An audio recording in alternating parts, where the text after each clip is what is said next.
On to Addis Ababa now, where members of the UN Security Council have been in the Ethiopian capital this week. They were holding their 11th joint consultative meeting with the AU's Peace and Security Council. The meeting focused on funding as well as peace and security in Africa. Members hope to also strengthen and deepen cooperation between the two organizations. CGTN'S Girum Chala spoke exclusively with Ambassador Dr Tekeda Alemu.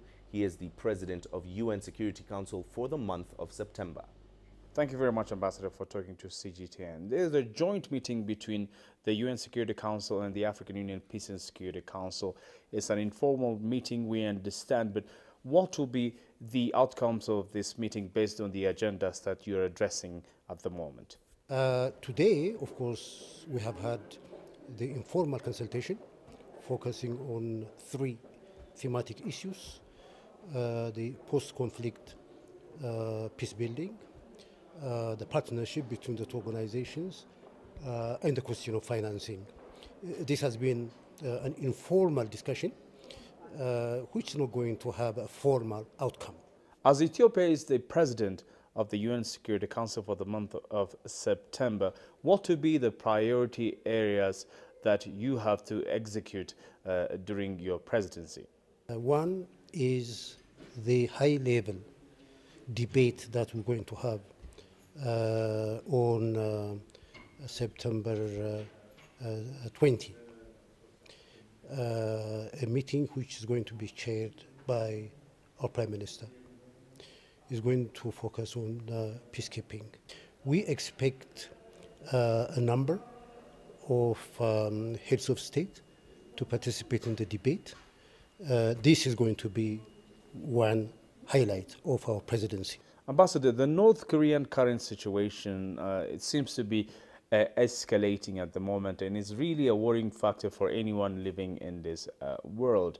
How do you think the Security Council, now that you are the president, going to handle this matter so that solutions can be found rather than of further escalation of the matters?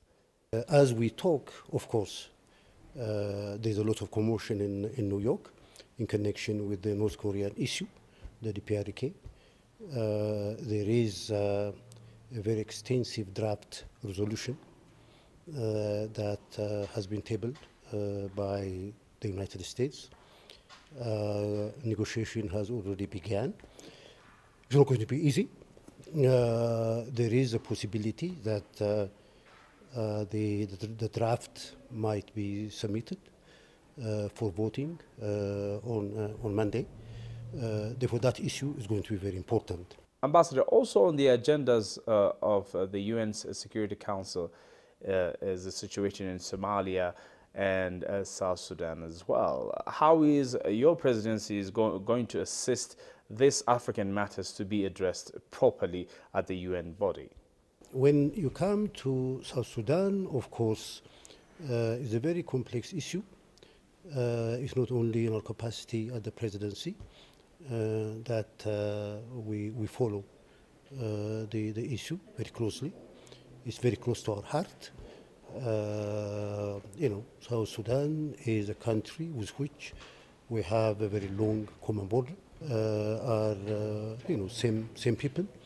Therefore, this is an issue which is critically important for us. Therefore, we follow that very closely, and we try to contribute in our role in the Security Council to ensure that the South Sudanese issue would be handled fairly and as effectively as possible.